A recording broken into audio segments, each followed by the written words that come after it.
and tell us sustainability. What's it all about? Thank you. Yes. This is going to be an absolutely whistle-stop tour. So I sincerely apologise for the rate that we're going to hammer through this, but hopefully I'm going to provide a reasonably. So this is partly compressed from some of the lecture slides I deliver for the PBI. So I strongly recommend getting involved in those courses, or sending your underlings on those courses if you have staff that you can do. And even then, it's often the graveyard shift. It's the sustainability subject. People are like, oh, sustainability. This is the one that you have to do because you have to tick the box saying you've done sustainability. Okay. But this presentation endeavours to make the point that sustainability isn't just the green thing that you have to think about, but it's actually fundamental to literally everything we do. So without further ado, you've had a bit of an introduction. So I work for Arcadis. I do lectures. Can everyone see the slides, by the way? That's coming through nice and clearly, I hope. Yeah, that's fine, Gareth. We can see you. Marvelous. Thanks everyone. Podcast and news and print. So I've done it. The intro has been very kindly done for me, so I can skip through all that. Marvelous. But a heads up, that a warning, if you like. Even lowly concrete and steel P-way engineers can end up in Parliament giving evidence in front of the Transport Select Committee. So be careful what you wish for. I was very proud to deliver some evidence, and will no doubt do so again at some point in the future. So this is an example of the sort of thing that I use to make the sorts of cases that I do. We're going to very quickly hammer through a load of kind of sort of mini subjects within this. First of all, we'll attempt to define sustainability properly, and we'll use some case studies to then kind of understand what sustainability actually means. So we'll look at transport inequality, we'll look at prejudice and discrimination, we'll look at behavioural change, we will look at global warming, the big one, and we'll look at global warming. We'll split that out. So climate change will split out into the reactive so responding to climate change in terms of making our infrastructure climate resilient, but also trying to reduce the impacts of climate change by the proactive approach, by decarbonisation. We'll talk about decarbonisation, and then we'll talk about so what. Why is this relevant to us as rail engineers? Why is this something we have to care about? So we'll start by defining sustainability. These are all the common definitions that I see. So advanced warning, I'm going to be scribbling all over the screen. So this is probably the most common one, the Brundtland Commission definition, which development that meets the needs of the present without compromising the ability of future generations to meet their own needs. It's a bit of a mouthful. There's this one down here, which I really don't like, which is the triple bottom line, social, environmental, economic. There are a load of definitions, and all of them are rubbish.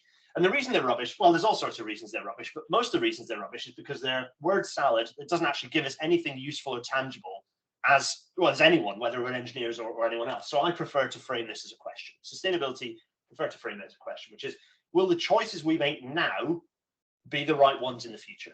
As engineers, everything we do is about choices. We make choices about what survey we're going to use. We make choices about what designs we're going to, what approach we're going to take to design, what the design's going to look like, what materials we use. A million choices we make in our career.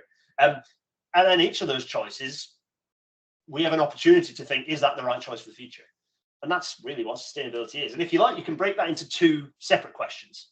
So firstly, what are the challenges that the future will bring?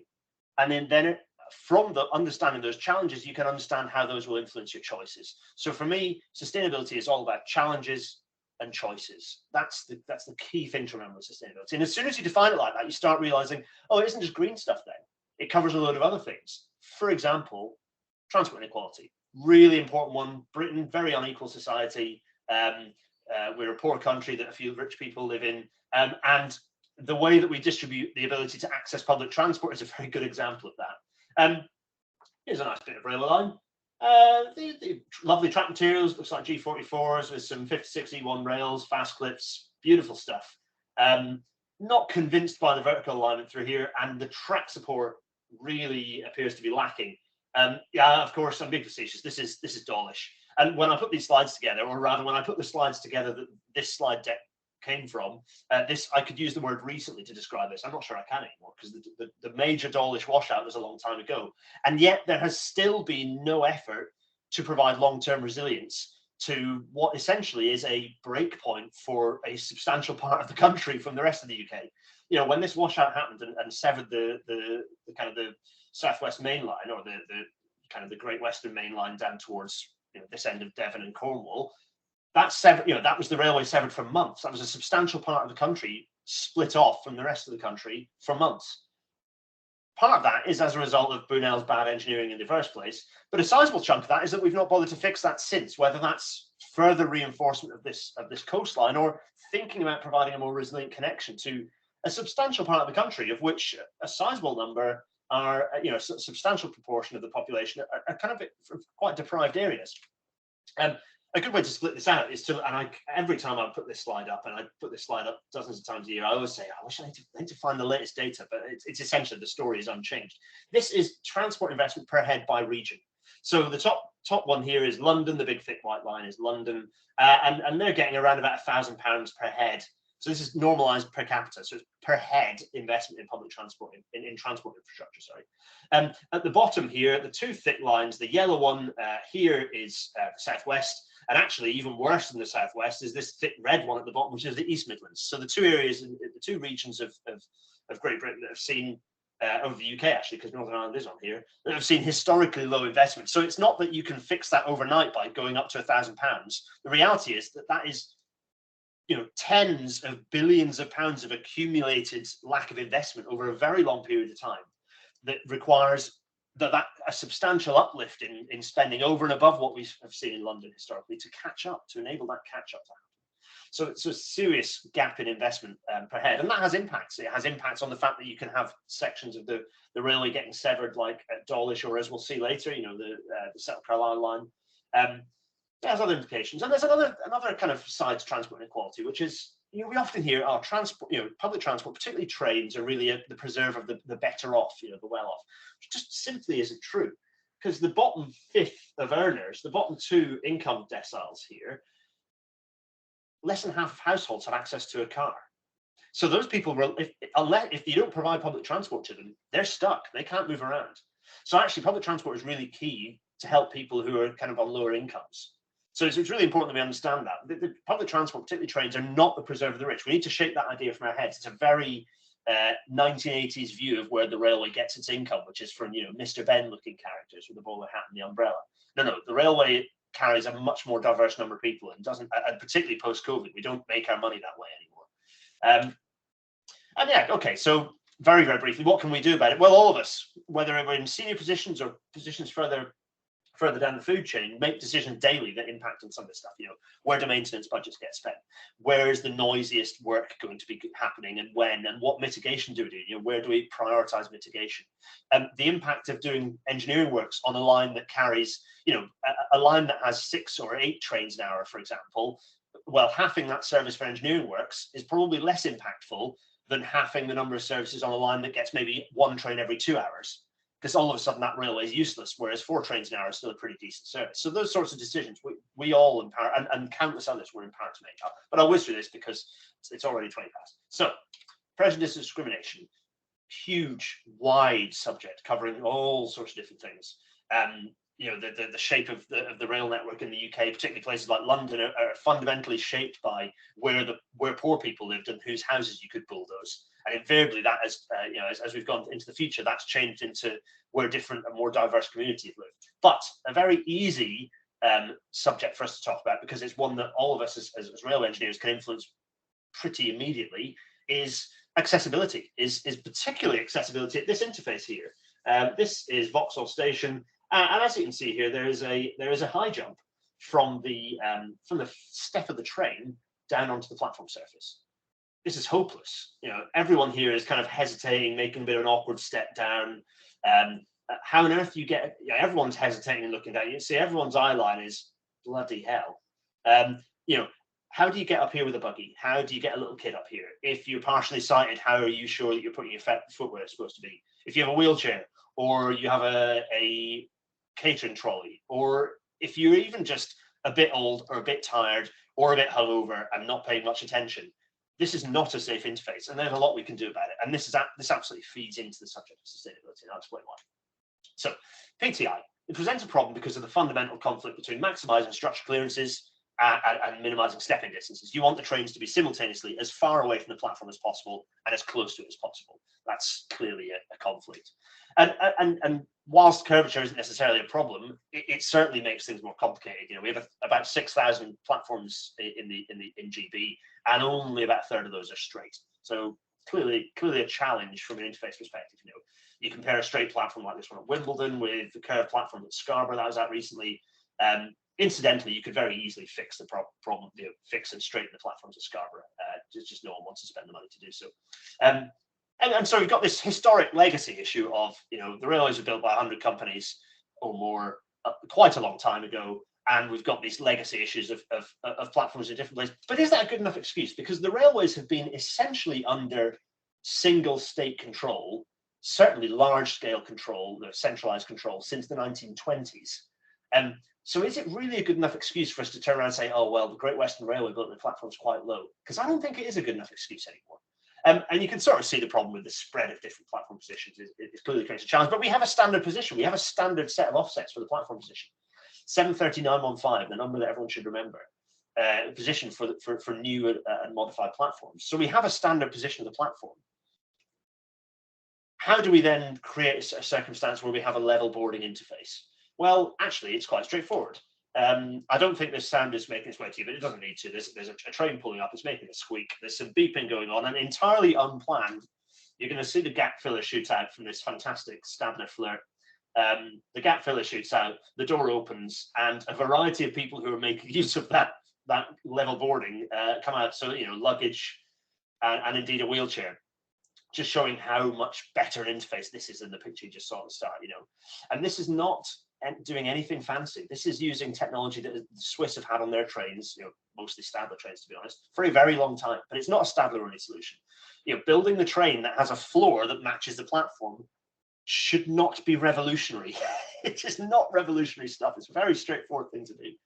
And you can see this is lowest. Sorry, this is Great Yarmouth, I think, and the platform is far from being a newly built platform. You know, these old knackered coping stores that fall to bits when you pick them up, and yet there is a level boarding interface there being provided by an appropriately procured train. So level boarding is a solution that we are empowered. Most of us as engineers, as rail engineers, as track engineers, as permanent way engineers, are empowered to create a level boarding interface through, you know, the various meetings you have of, you know, with lots of people who are pretty well paid, spending half a day in a meeting room deciding how little platform they can impact on, you know, as part of whatever it is, a tamping scheme or a new train being introduced. Maybe the argument should be actually, how do we fix the whole platform while we've got an opportunity to do so? You know, the number of meetings I've sat in where the conversation has been, let's minimize how much of this platform we set to compliance. It's just a very bizarre situation, given critically that there is a serious safety implication as a result of the platform train interface. It's the highest fatalities and weighted injuries value on the railway. So that's the highest risk interface that we manage as railway engineers, is at the platform train interface. And yet we are committing almost no resources to resolving it. So safety is a key benefit from that. Accessibility is a very obvious one. And it's not just people in wheelchairs, it's everyone basically who uses the railway benefits from the accessibility benefits of level boarding. But then there's also material benefit in dwell times. So the RSSB have looked at the difference between non-compliant and compliant PTI. So that's where you still have quite a substantial step. And they noted a capturable, you know, a benefit, a measurable benefit in dwell times in multiple tens of seconds. Well, if that interface is level boarding, the benefits could be even greater. So there is a business case. If you really want to build a business case around dwell times, which is arguably the laziest and easiest way to do so, you can do that. But it has to be a full system approach. You can't think of this. We can't think of this as infrastructure only. We can't think of this as rolling stock only. You have to think of it as a system. The railway is a system. You have to take a full system approach. So that's an example of a key way we discriminate against large numbers of people, and a way that we can solve it, and how we can, you know, how that, you know, our daily lives and daily work influences that. Right, thankfully, there has been an enormous, or thankfully perhaps isn't the right word to use, there has been an enormous case study on large-scale behavioural change. That's right, it's COVID, it's coronavirus, and we've seen, and this is a trend with reasonably recent data. I think it might well have been updated last week, actually, so it's maybe a month out of date. Annoyingly, they moved to updating this data monthly rather than weekly. Anyway, these are the different traces of different ways people move around in the country. So the top one here This one is cycling. The red one here is driving. The pinky one is non-London bus services, and the bottom blue one here is National Rail Services. And this is a kind of a 28-day rolling average to kind of smooth out some of the kinks. And you can sort of see that the recovery has. So, by the way, that's the reason there's a gap here, is because it's a 28-day average. We've been sat at about 100% for almost a month now. You know, ridership 100% of pre-COVID levels. So if anyone's saying the railways are still empty, they are simply not telling the truth. You know, we're back to 100% of pre-COVID levels. Yes, there have been some changes to where people travel and the patterns of movement, but actually there's a shift of people in terms of journey distances and passenger miles. There's an increase in passenger miles versus pre-COVID levels. So people are actually traveling more on the train than they were before COVID. And if you break that down into individual operators, for example, LNER are way up on 120, 130% pre-COVID levels, for example. So ridership, we have essentially recovered ridership, even if there have been changes in travel patterns. There is clearly an enormous revenue hit, as I'm whacking my mic off the desk. There's clearly an enormous revenue hit from the period which we were running a kind of a reduced railway. Clearly an enormous revenue hit, but that's what governments. This was not a calamity of the railways making. There was an enormous global pandemic within which 200 to 300,000 people have died. An enormous number of people 200,000 people have died in Britain as a result of coronavirus and more. So this is an enormous global pandemic. It's not the responsibility of the railway to deal with the kind of long-term effects of that. Certainly in terms of revenue, the government could just swallow a couple of years of that, and actually we're basically 5% off pre-COVID revenue again anyway. So elsewhere, our friends and colleagues across the channel saw this as an opportunity to expand. Saw COVID as an opportunity to tap into the behavioural change that was already happening with flight shame and get more people on the railways. We didn't quite take the same approach in the UK, but it's worth us thinking about what the changes have been in terms of what the impacts have been on passenger numbers and revenue. Well, obviously there's been a short-term impact on passenger numbers. In the medium and long term, however, it's accelerated trends that were already pretty well embedded towards more flexible working, more off-peak travel. The season tickets days were numbered before COVID because it was an enormous rip-off, and people were discovering quite easily that there were better ways to, there are better and cheaper ways to travel. So the very expensive season ticket is kind of seen the end of its days, and probably rightly so, to be honest. So that means that there have been changes in the way that the railway earns revenue. But we need to be responsive to that. We need to not, however, shutter up, reduce the number of services, still run half timetables on some train operating companies, and generally kind of run the railway system down, which unfortunately is what the government is currently doing. So the long-term trend, absolutely, for rail transport remains global warming. We need rail more than ever before to tackle that. And we're going to sort of dig into that a little bit more shortly. But the key thing is that we need to be carrying a lot more people and things on our railway. So any ideas that we need to contract railway services, run fewer trains, are just absolutely disconnected from reality. Talking of which, let's talk about global warming. So these are the Hawkins warming stripes, and they represent, and I put a different version of the graphic up, which is a bit more clear. They represent average global temperatures since 1850. And all sorts of people have done different things with these. They've crocheted scarves, they have, and if I think it's on Reading FC's football shirt, there's all sorts of things that you can do with these colours. But the point of them is a graphic representation of global average temperatures. And you might think, wait, only 1.2 degrees Celsius increase since 1850. That doesn't sound like very much. What's the fuss about? The way to think of the atmosphere of our planet is like a lava lamp. You have all sorts of bodies of fluid, which happens to be moist air, various air masses bouncing and bubbling off each other as they warm up and then cool down and bounce around.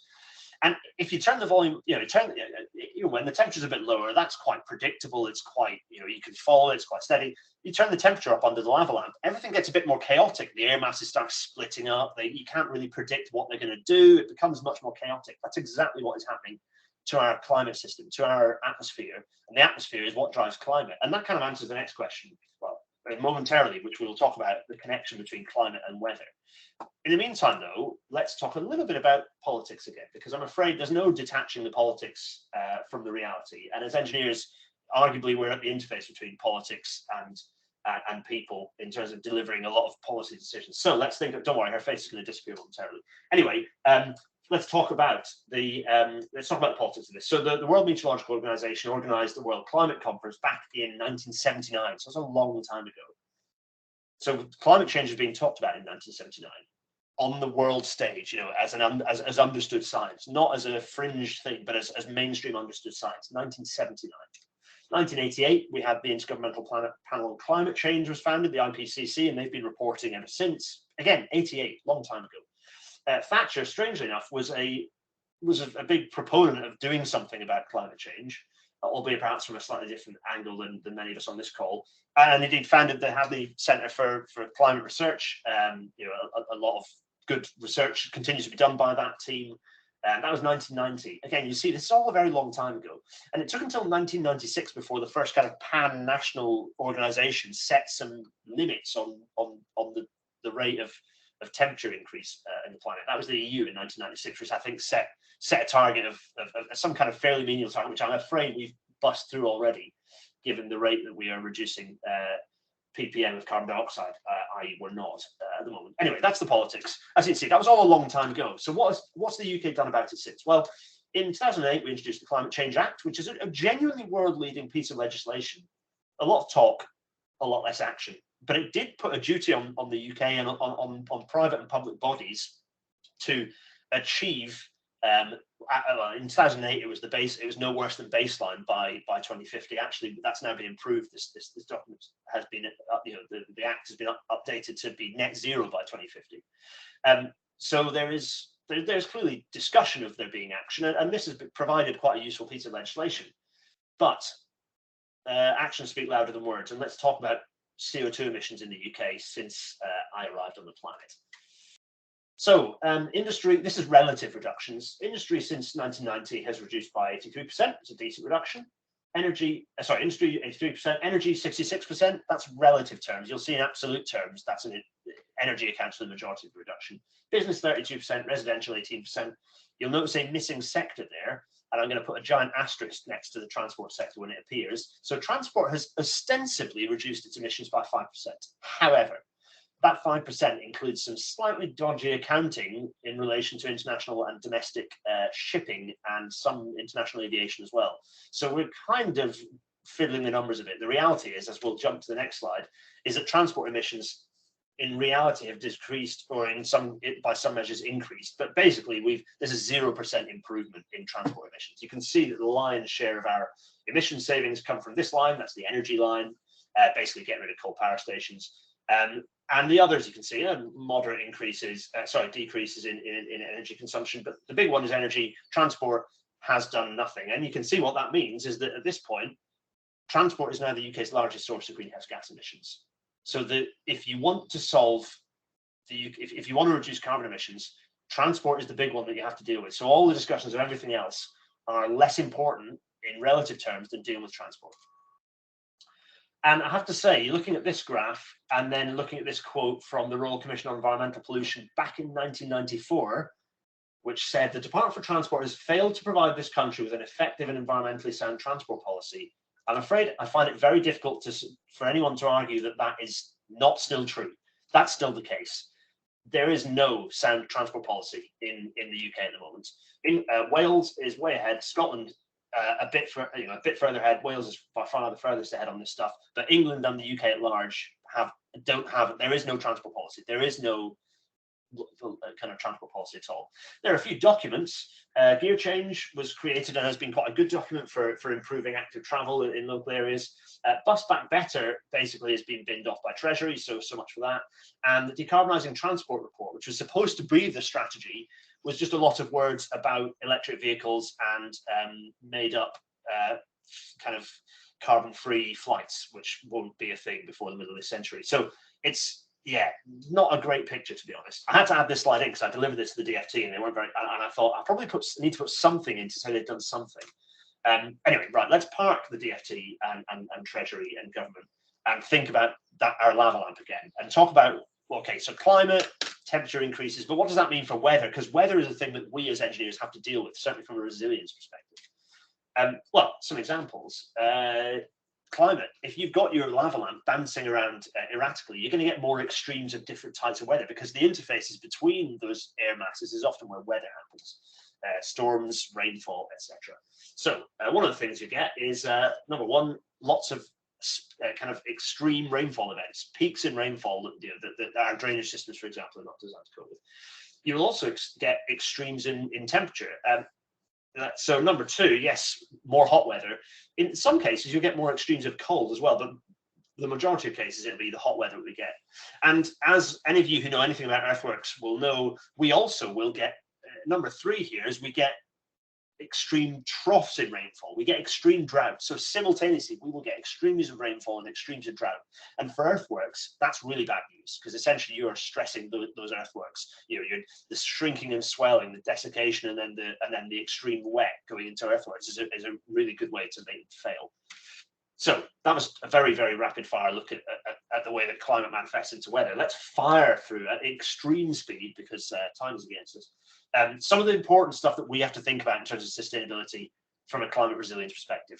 So actually keeping our infrastructure functioning as climate change bites, as the onslaught of a changing climate kind of starts to, well, it doesn't start, it's happening now. The changes are happening now. These changing weather patterns are impacting on the railway right now.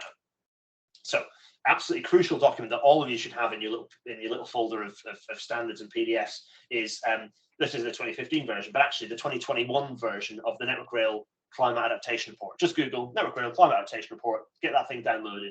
It's an incredibly useful document for all sorts of reasons, but it's just honestly a very, very useful reference document. And one of the, for example, it includes this nice breakdown of Schedule 8 costs. So that's the remuneration that the railway has to pay to the train operators when the railway is ostensibly in charge. Things go wrong from an infrastructure perspective, although obviously weather is kind of out of our control. Well, is it? We're about to make the point that it probably isn't. So wind is the main impact, and probably most of that is the OLE falling over on the East Coast Main Line. Flooding is a close second. So flooding obviously has impacts across the whole network at a substantial scale. Snow, interestingly enough, has a major impact. And low adhesion events, so leaves on the line. You might think, well, how's that related to climate? Well, if you have an extreme rainfall event that knocks all the leaves off the trees before the railhead treatment train can loop back round, as happened at Salisbury, by the way, a couple of years ago, then you're going to have a higher level of impact, whether that's less kind of reasonably innocuous low adhesion events like overrunning a platform, or if that's SPADs or more dangerous events like Salisbury, where there's a crash and a driver severely injured, then that's a serious impact that we have to think about. And then other things like subsidence, heat, so rail buckling, lightning. I think that's entirely one event, which was the York Rock getting hit by lightning. And then cold still has an impact. And cold is something that, as we said, extremes of cold, we will potentially still see some of those extremes through climate change. Very limited impact here from fog, but it's on the graph, so it's interesting to compare. So massive quick fire hammer through some of the impacts that we'd expect to see. So some of the obvious ones that you'll see with things that we have to respond to: inland flooding, overtopped streams, rivers, that sort of thing. Turning the railway into a canal, washing out ballast, washing out earthworks, generally clogging up points operating equipment, all this sort of thing. But also some of the more insidious stuff like blocking up culverts that you maybe don't spot as quickly, that can impact on the conditions of the asset long term, or damaging earthworks, or scour around bridges, as we've seen at Union Viaduct recently. All these sorts of problems and challenges that climate change is accelerating. This picture I always put up because it's the pair of pictures that make me very angry. This is, to all intents and purposes, when these photos were taken, it was a new railway corridor. All the ballast had been dug out. Slab track, poor slab track had been put in here. You see this lovely precast poor slab track here in this picture here, marvelous with the lovely Vauxhall clips. This was to allow for electrification through Winchburn Tunnel. What's the problem here? Well, it's in a puddle. And I'm sure that most people in this call can probably guess why it's in a puddle. And I don't mean the direct thing, which is the drainage failed. Well, it's because when the work was being done here, some bright spark said, well, we'll pull the drainage out of scope, because what's changing here? Nothing's changing here. We'll just pull the drainage out of scope, which was obviously, given that this whole area is below the water table, by the way, big bad move. But it's pretty embarrassing that we essentially build a new bit of railway, or greatly upgrade an existing bit of railway, and drainage is pulled out of scope. So the one thing, if there's any message that you take home today, is give the drainage people all the money.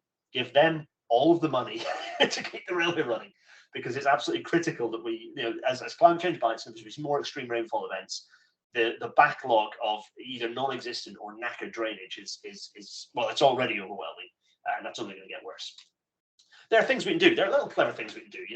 Installing this kind of weird little road rail access point as a bit of a floodgate here down Exeter St David's direction. Lots of you'll know this bridge and the fact that this bit of railway basically every year gets washed out. So what they've done is, well, okay, the plain line gets washed out, but actually, if you provide these little barriers to protect the S&C, protect the pointless operating equipment, you lift the MEP up on stilts. Actually, you don't need an S&C tamper. You can just send a conventional, you have a tamper permanently stable at Exeter St David's, run it up, drop a bit of ballast, bring the track to line and level, and you can reopen the railway fairly quickly. So little clever things like this that we can do. Okay, spending millions and billions on upgrading drainage is one key thing, but also some of these little clever kind of ad hoc or interim solutions are absolutely valid for us to kind of keep the railway running as much as we possibly can, because that's the mission. I mean, other things are more spectacular, of course. Landslips are a thing that we have to think about, but really earthworks and drainage, landslips are inherently related to the flow of water. Poor water pressure, and so whether it's the saturated water within the soil or the flow of water over the soil or channeling through soil, all of these things, really they're completely related. So we talked about, I alluded to the Settle Carlisle line being closed off. Of course, this is a picture of a recently renewed bit of the Settle Carlisle Railway above the Eden Valley, with some lovely king post ballast retention and some nice key clamp that's gone for a walk down the hill. And so they picked up the track that they had originally laid, and in order to basically walk along and work out what on earth they were going to do, which ended up being build a viaduct in the hill and have the continuing slip, an enormous hundreds, thousands of tons of material slipping down this hill, essentially let that slip happen down the hill towards the River Eden and viaduct the railway over the top, which they did. So it's a buried viaduct. But that is not cheap work. That's an enormous bit of civil engineering to get that to get the railway working there. And we're just going to see more of that kind of work, more and more of that kind of work happening at a time when the Network Rail's budget is being squeezed hard, and we still have no real idea what the long-term enhancements pipeline is. So yeah, not necessarily good news on that front, to be honest. And that coincided with an enormous kind of spike in rainfall, nearly 200% rainfall at the time across the Pennines. So a pretty spectacular bit of rainfall back in winter 2016. 200% over on average throughout that winter, by the way. The spike of rainfall that resulted in the failure was much higher locally. And so drainage, even in a nice flat area like this down there, for you all up in the West Midlands, drainage is key, absolutely critical. It's not just moving water parallel to our tracks, but also getting water away from the railway. Because if you have a culvert failure or any part of that, as we saw, as I'll allude to when we talk about Carmen momentarily, the drainage away from the parallel railway and the kind of our tight sort of set and 6 foot is critical, and that can involve some pretty heavy civil engineering. Watford Tunnel, the drainage and earthwork failure, because it was a bit of a drainage washout. This was really nasty, potentially very catastrophic rail crash. Thankfully, it was just a derailment and a glancing blow rather than, there's a few inches between the anti-climbers and the two trains passing each other. Thankfully, the collision was glancing, but actually this was very nearly a nasty incident. And unfortunately, a few years later, we did have a very nasty incident, and this was only ameliorated by the fact that COVID meant that the train was mostly empty. Because if these HSTs are not particularly crashworthy by any modern standard, and if this had been as full as it normally is, I've been on this train, this service, it's a very full train. We'd have been looking at a really, really horrible incident. This was as a result of, absolutely everyone should have read from cover to cover the current crash report, by the way. Get the RAIB report, read it from cover to cover. Absolutely, just so much information there, no matter what your role is, whether it's talking about as-built, engineering assurance, operations and communications, just absolutely critical. There was a washout of a badly installed drainage system. The train was running when perhaps it probably shouldn't have been, because they're basically Scotland's railway control system, railway control centre had just lost track. There were so many failures happening across the country, they just kind of lost track of what was going on. They just weren't resourced to deal with it. And as a result of that, the train derailed and killed 3 people. Pretty horrific incident. There are other types of, so washouts, reinforcing that drainage, kind of strengthening drainage off track, and keeping an eye on the asset as well. Keeping it in asset records is critical. And earthworks themselves, okay, we cannot build earthworks with the nice, nice factor of safety with the angle of repose there, looking kind of completely beautiful. Most of the time, we're dealing with very steep, knackered earthworks that are made with rubbish materials that have been there for ages and are falling apart. So it's clearly there are compromises to be had. But there is lots of clever engineering to be done to deal, and necessary that we do lots of clever engineering to deal with what is a huge portfolio of failing earthworks across the country. Very scary. And then vegetation clearance is critical. Vegetation, a reasonably good rule of thumb is no vegetation is good. The picture is a little more complex than that. But vegetation clearance is good for, obviously, you get rid of the risk of low adhesion events as well. But by and large, the swelling and contraction that you get from high water events is exaggerated when you have high water consuming trees like oak trees and things, particularly where you've got clay soils. So vegetation clearance is key. But vegetation clearance, it's not that Network Rail avoids doing it because it's politically sensitive. The reality is that vegetation clearance is incredibly skilled, complex, and costly work. And the resources to do as much vegetation clearance as we'd like just don't exist. Incidentally, there are a few good PWI talks on vegetation clearance recently. They're well worth digging out. And of course, you have catastrophic failures, but also you have the general, track geometry going off, or as some of you, the eagle-eyed among you, might spot an OLE mast falling off down the hill. All of these things that just add extra cost to the ongoing kind of cost of doing business as a railway, cost of keeping the railway functioning. And then snow, okay, is a less common risk, but it's something that we have to sort of think about, because extreme snowfall events, as you have a big bubble of hot coming up from the Sahara, it pulls down cool air around it. As we saw in North America over this winter, we've seen some extreme freezes, and indeed, it was a couple of years ago, Texas had their extreme freeze for a similar thing. So we're not out of the woods with snow just because of climate change. And then sea level rise and coastal erosion and flooding. I mean, wonderfully named salt coats here. Appropriately named because it literally, I don't need to say it. The OLE, the fact there's a train running through this is pretty impressive. This is up in Scotland, so the OLE is just the earthing and bonding must be a nightmare through here. And then Dawlish, we talked about Dawlish getting hammered. Coastal, storms are going to get more extreme with climate change, plus a rising sea levels. I mean, we're going to our railways that are next to the coast are going to get battered, and we need to think about, do we move them inland? Do we provide bypasses? Do we build high-speed lines that reduce the reliance on these lines? What are the things that we do? But there are lots of things that we need to think about, and I'm sure your section and those local to your section are very familiar with coastal geology and the challenges that throws up.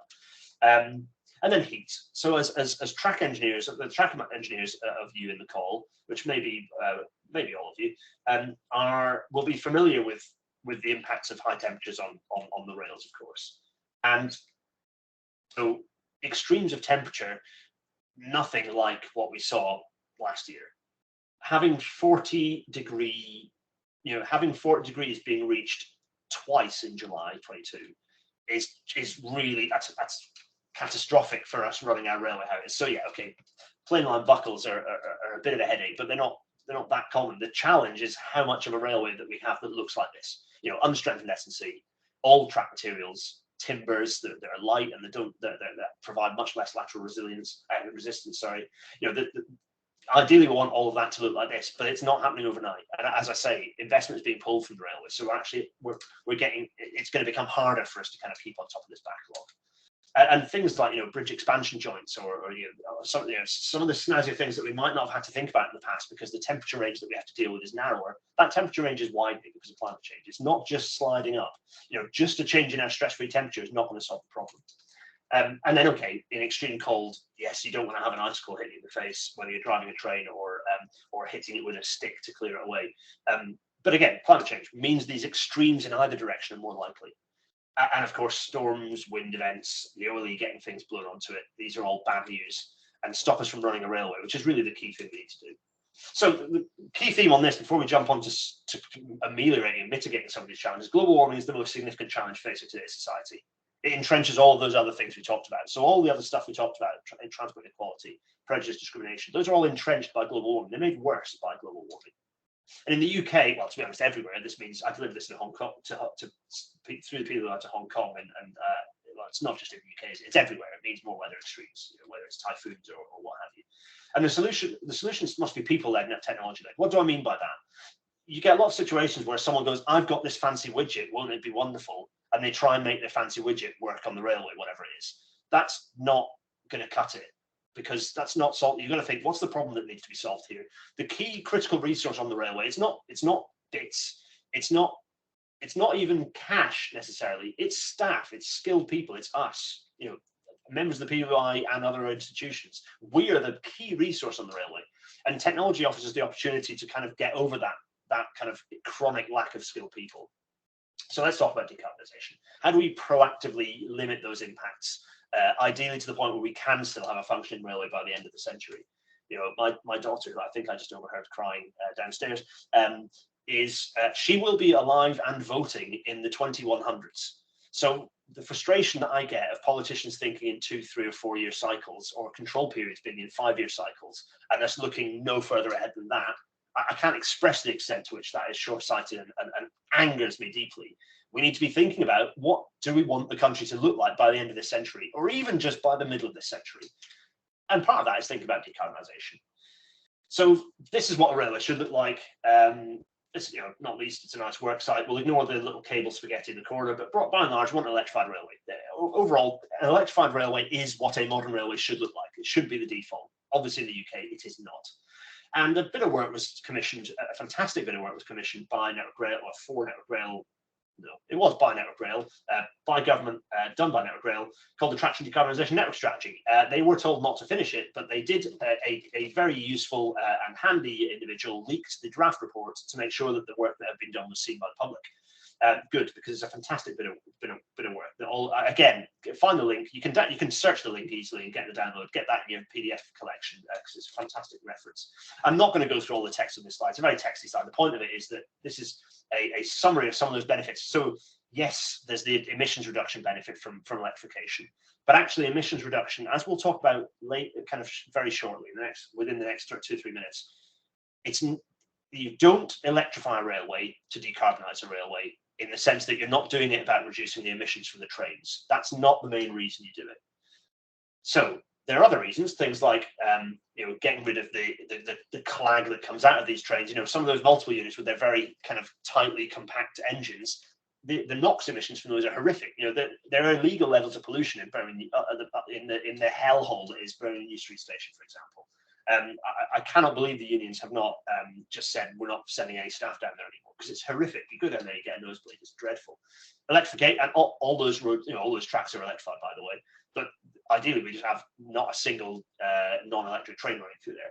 But there are other major benefits. The reliability of an electric railway is substantially greater than a diesel train. The cost of an electric train fleet is much lower than a diesel train fleet. Fuel costs, energy, electricity is much cheaper than diesel. And so there's all the particular benefits, the pollution benefits, and then the economic. In terms of having a high-skilled, more appealing railway system, you get rid of diesel trains. You create a much more clean. I'm currently designing an electric depot, and the difference to diesel depots I've designed, in terms of how much cleaner and therefore kind of more pleasant a space you're designing, and all the things that you don't have to deal with when you've got a diesel train, a much more clean environment, and that makes it more appealing for bringing new people into the industry. New mechanical engineers to maintain those trains, generally part of creating a higher skilled railway overall. So lots of good reasons to electrify. But how do you decide, okay, right, so let's step back from conventional electrification. I'll take my biases away momentarily and explain how you decide between conventional electrification or some of these alternative traction modes like hydrogen or battery. How do you decide? Well, easy, 3 Fs. If you have fast trains, if you have frequent trains, or if you have freight trains, you need to have conventional electrification. Nothing else will cut it. And that's kind of how you decide. And then the way to decide between hydrogen and battery is essentially about the route length. So if you've got a route that's over 100 kilometers in length, you need hydrogen because battery just doesn't have the energy density. But other than that, essentially you're left with conventional electrification, which means you go through this flow chart, you get the answer. So the Traction Decarbonisation Network Strategy has actually given us the map. We know what the answer is. We know what lines we need to electrify. We know in the long term what our railway should look like in terms of where you'd put electrification and where you'd put, where you might rely on alternative traction modes. And you can see some of the hydrogen up here for any of you who haven't seen this map, I'd recommend getting that PDF and have a look. It's very interesting. You can see some hydrogen up here on the extreme rural routes. Here and here, you can see a little bit of battery on some of the slightly shorter routes, the sub 100-kilometer routes. But by and large, and also battery on the kind of the Cornish routes as well, kind of the little short stubby routes that connect to the main line. That makes some sense. But by and large, you need to electrify the railway because we have a very densely run railway system. We run a lot of trains in our network. So what do the numbers look like? Of the slightly out of date, but we really have not electrified much in the last 2 years, so these are not that out of date. 15,400 single track kilometres of non-electrified railway. 86% of those need to be conventionally electrified. 9% of those kilometres you can rely on hydrogen, and only 5% you can rely on battery. But the lion's share of that is conventional electrification. The problem is that we have a massive gap in exactly the problem that we had in delivering Great Western and North Western electrification and the costs going overrun on that. The problems we had were because we had not done any of it for at least 2 if not 3 decades, really, at scale. The last major electrification was on the East Coast Main Line in the late 80s and early 90s. So a huge gap. And that means, if you don't have the skills, as lots of us on here will know, if you don't have the skills, you can't deliver the work. And that's fundamentally what the case was. So we need a rolling program of electrification to deliver this stuff. And the reality is we need to do it fast. So the peak of Great Western electrification was just short of 600 single track kilometres. In order to achieve net zero by 2040, which is sort of the target the government set itself, we're needing to average more than that every year. Average that much, which means the peaks need to be much higher, which means we need a lot more electrification engineers, which is obviously good for PWI delivering courses. So we've gone through all the benefits. I won't dwell on them given the time we have here, but there is one last point I want to make before we kind of close off, which is the point I made about electrification that you might have found confusing about.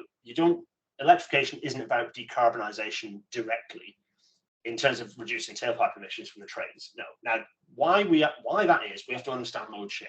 That's how many people and things move by different methods around the country. So in the UK, about 1% of mode share is by air. So people and things, about 1% of people and things move by air. About 10% move by rail, by distance, and about 89% move by road. And that's the problem, because in terms of road, that's all internal combustion engine vehicles. The benefit we've seen from electric vehicles has been completely undone by the rise of the SUV and the greater emissions that those vehicles release. So electric vehicles thus far have accounted for no benefit to overall road emissions. So what that means is, okay, if I could electrify the whole of the GB network overnight, just completely get rid of all the emissions by electrifying it with a snap of my fingers, I would save just under 4 million tons of CO2 every year. That's a sizable chunk, don't get me wrong, but you'll see that is not the larger bar on this little graph. If you could shift 10% of journeys from road over to rail, it's nearly a 10 million ton of CO2 equivalent saving every year. So you can see there's an enormous, far greater benefit to actually getting people out of cars, goods out of HGVs and onto the railway. Now, that doesn't mean that electrification isn't a good idea. Far from it. The whole point of electrification is that you build a better railway that is more efficient, that you can fit more things on, that is cheaper to run, that is easier to maintain, that's that much kind of more reliable, lighter, all these benefits that make the railway run that much better, which allows it to absorb the modal shift. So you don't electrify the railway to get rid of the tailpipe emissions of the train. You electrify the railway because it's a better railway that can allow you to absorb modal shift. That's a really critical thing to understand. So I'm really, electrification is absolutely critical, but it's not critical because we're reducing tailpipe emissions of trains. It's critical because we're building a better railway that can carry more people and things. And so to drive that modal shift, we need electrification. We need more tracks. We need changes to existing layouts. We need a lot of upgrades on the existing network, but also we need new lines. We cannot achieve what we need in terms of extra capacity just relying on our existing network. We need HS2. We need new lines across the Pennines. We need extensions of the new fast lines in the northeast. We need a lot more extra railway. We need a lot more suburban rail as well. Whether that's new or kind of segregated existing lines. There's a lot to be done. And the key messages of this, even with a reduction in overall travel, and the TUC have just released a report that confirms this, by the way. In fact, they're more ambitious than I'm here, so I need to update these slides because their data is fantastic. The UK still needs to increase rail capacity to enable modal shift from road to air. So even with an overall reduction in the amount of people move around, we have to absorb all that modal shift, kind of shift from road and from air, which means that rail capacity in the UK needs to increase by between 50 and 100% by the middle of the century. So that's just to kind of reword that. We need to carry double the number of passengers and carry double the amount of freight before the middle of the century. So by 2050, double the number of people. Essentially, you could say double the number of trains running. That's a kind of not an unreasonable way to look at it. That's a hell of a challenge to us. And government clearly doesn't understand that. But we as engineers need to understand that when we're thinking about the future, because it's all about understanding challenges and our choices. So what? Right. So what are the reasons why this is important for all of us here? I have 2 minutes left, and I might be able to wrap it up. And hopefully, then apologies for it being a little long. If people want to ask questions, they can then ask questions after 4. I'm all right with that. Hopefully, that's fine. So we make daily decisions. Permanent engineers make daily decisions that impact on all of these issues. That's just absolutely true. But it's by understanding the way those decisions can shape the future that we can make choices that result in a sustainable railway. Now, why is that a good idea? Well, number one, because as members of the Permanent Way Institution, particularly if you're professionally registered, you have to. We have to discharge our obligations as members of the PWI and as professional engineers. We have to do this. We have to think about challenges and choices. We have to think about how our decisions shape the future. But also, if we don't think about the future, then we will fail to embed railways as a career for us long term, but then for the people coming behind us as well. So it's really critical that we think about sustainability is also about just creating a sustainable working environment for the railway workers of the future, for us in the future. But there we go. That's my concluding point. It's out with a bang, as it were. You need to do this stuff, but hopefully I've shown you that it's not just because you have to that you should be doing it. It's, for me, at least, what I've just talked about for the last hour is absolutely intrinsic to why I do what I do. It's why I wake up in the morning and go to work. Is to achieve this stuff. Is to make people's lives better, and also hopefully make the future livable. Thanks everyone for listening. I am quite eager to take questions if there are any. Well, first off, Gareth, that was certainly thought-provoking, eye-opening. Yeah, very, very good. So thank you for that. The topics that you covered, I mean, they're on the screen there, accessibility, and we spoke about climate change. There's some real interesting topics there that I think we all get wrapped up in the now, and we need to start thinking about maybe the medium to long-term stuff, the implications of why we do stuff, and maybe need to think about it in a slightly different way. If anyone's got any questions, then obviously please put them in the chat. I've got a question here from Simon. Simon, good to see you joined us today. Simon's asked, is there a group looking at raising the UK CRT from 27 degrees to a higher figure given our hotter summers? Yes, it is being looked at. One of the challenges we have is that we still get rail breaks in winter. So obviously, if you slide the SFT, the stress-free temperature up from 27 degrees further up to maybe a higher temperature, then you're going to see more rail breaks. So unfortunately, climate change isn't just it's not just neatly sliding at us so we get less cold and more heat. It is actually widening that band. So our infrastructures have to do more. But it is being looked at, yes. I'll give that a quick short answer. But yeah, there's an entire presentation. I'm sure it'd be lovely. It'd be great to find that team and have them present to us in the PWI, actually. It'd be really interesting to see what those discussions look like. But for example, a last little tidbit on that is other countries like the Netherlands, who actually have a higher, they have a slightly more continental climate than we do. They actually have a lower stress-free temperature. The reason for that is because on average their track materials are in much better nick, so they can't have so they have better control over what the impacts of higher temperatures are. We have, particularly in and around the southeast and London area, Victoria Station, Clapham Junction, as I showed earlier, huge, complex. Well, not literally complex for the P-Way nerds out there, but very complicated track layouts with all manner of different kind of unstressed S&C that just pulls itself to bits when it gets hot, particularly if you run a train over it. So yeah, that fixing that, solving the track material challenges, I'd say is unfortunately probably the more necessary thing than changing the SFT at this point. Good question. Very good question. Thank you. I was just thinking back, we had a presentation a few meetings back. We was talking about the Channel Tunnel and increasing the freight flow from Folkestone, from the continent, if you're up into London. And there seems to be a piece of work missing in that we need to increase the gauge clearance on the route in to North London from the southeast. And there seems, in the overall scheme of things, I can't remember the exact figures, but it's saying like 40 million.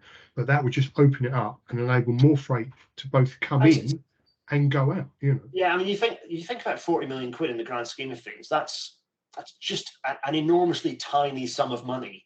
Yeah. For the level of economic benefit. The trouble is we're very bad at, well, as a railway, we're asked to, we probably shouldn't be, is to build up business cases that are very narrow, that very, very narrow in what they look at. The reality is 40 million pounds for a gauging job. Okay, it's that's big money for a gauging scheme these days, but that's because no money is spent on big gauging projects. The reality is 40 million from an economic perspective is not even peanuts, it's peanut shells. Yeah. In order to create that enormous uplift in economic benefit. And you look, and if you don't spend that money, we've got, certainly for a couple of weeks, we had half the amount of freight running out of Southampton on rail because of Newnham Viaduct collapsing, and that's from not enough maintenance, not enough inspection. It's not paying enough attention to an asset. So 40 million is well worth it for allowing us to run more freight. I'm a big advocate for us pushing for W12 clearance as much, if not on as much of the network as possible, to provide as much robustness and resilience and flexibility for freight operators, so that it's not, oh, there's one W9A route near me and there are several restrictions, so I have to think really carefully about which boxes and wagons I run. No, it should be run whatever boxes you like, run whatever wagon combinations, so that the freight customer, we want to bring as much freight onto the railway as possibly, have to do that with flexibility. Yeah. Good stuff. Simon's just asked, could you go back? Oh, you've seen it. Okay. Yeah, there we go. Let's do this. So there's these two slides here. I think that Simon's asking about. Yes. These two slides. Yes. You can find these images. I mean, I went through the Traction Decarbonisation Network strategy on my podcast. If you want to go and have a look at the details, so that you can go through there. I think the images are on. You can find these images on Twitter or wherever you like to pull these up. But also, if you want to go back to this recording and screenshot it, you can do that. So there you go. I've put them up for a few seconds, so you can come back and screenshot it. There we are, Simon. Any other questions? Thanks a lot, Gareth. That's all right. Good stuff. Okay. John has just put a question in the chat. I don't know if you can see that, Gareth. Yes, John Austin's asking, I'm a fan of electrification, but can the national grid cope with the increased electrification of the UK railway alongside the need to use more electricity from other carbon-intensive industries? It's a very good question. My response would be, well, the same is true for electric road vehicles, except that the base infrastructure, the DNO infrastructure, the distribution network infrastructure required is a far greater expense than the national grid infrastructure required to power the railways. So the best investment is to spend money on TNO infrastructure, national grid infrastructure, to feed our railways, than it is the really costly, really politically sensitive, because it's usually streets and homes and towns, DNO stuff to get charging kit in streets. So it's a good question. And in terms of carbon intensiveness, well, we shouldn't have stopped building nuclear power stations after Sizewell B, should we? Because then we'd have a lower zero carbon grid at this point. Yeah, we have a pretty good grid intensity, but it's a lot worse than France, who rely on a very high level of nuclear power. But Network Rail primarily source their electricity from nuclear with top-ups from renewables. So we do have a pretty decent. The trouble we have is that we run a lot of diesel trains, but as we electrify more, our network will become much less carbon intensive. So yes, you're right, John. But the trouble is the rate of electrification at the moment is not outdoing the rate at which we can plug electricity into the railway. Although my power supply upgrade colleagues would shout at me for saying that, and say that we're desperate for more power, particularly in the south. Anything coming out of Waterloo has a particular headache with that, of course. And in fact, everyone who's familiar with your DC network, it's a much bigger issue. Power supply is obviously a big challenge. Good question, John. Okay. I don't think there's any other questions in the chat. I certainly haven't got any other questions, and I'm conscious of the time. Phil, could you do the vote of thanks for us, please? Yeah, sure. Hi, Gareth. Great presentation, and you really rattled through it and covered a lot of ground there. Really good. Really enjoyed it. Yeah, I mean, drainage. Wow. Yeah, I mean, I've been on the railways for 48 years, and drainage has always been the poor relation, and always the one that gets cut when there's budget cuts. And that's still the case, even though we've got this global warming issue. in much more recent years, things haven't really changed. And it's a shame that unless something fails, and then of course we've got to do something about it. So yeah, my wish is for more investment in drainage, as you've said. I think the other one is Colin mentioned the W12 gauge clearance project between the Channel Tunnel and Wembley would allow the conversion of an awful lot of containers to be transferred from the motorways to rail. And what doesn't seem to be happening at the moment is a holistic view of that. So we can give you some more detail about that particular initiative, which we were introduced to by Eurotunnel, because I think it would be useful for you to add that to another arrow to your collection of other arrows, or whatever the expression is. Anyway, thanks very much for coming and spending your time with us today, and the time that you've obviously put in preparing the slides, and taking the time to share those with us. So that's really great. Great topic and great presentation. Thank you very much. An absolute pleasure. Thanks everyone from Ashford. Enjoy the rest of your afternoon. Yeah. So thank you. Thanks Cheers. for that, Phil. Thank you. Thanks, Gareth. Cheers. I think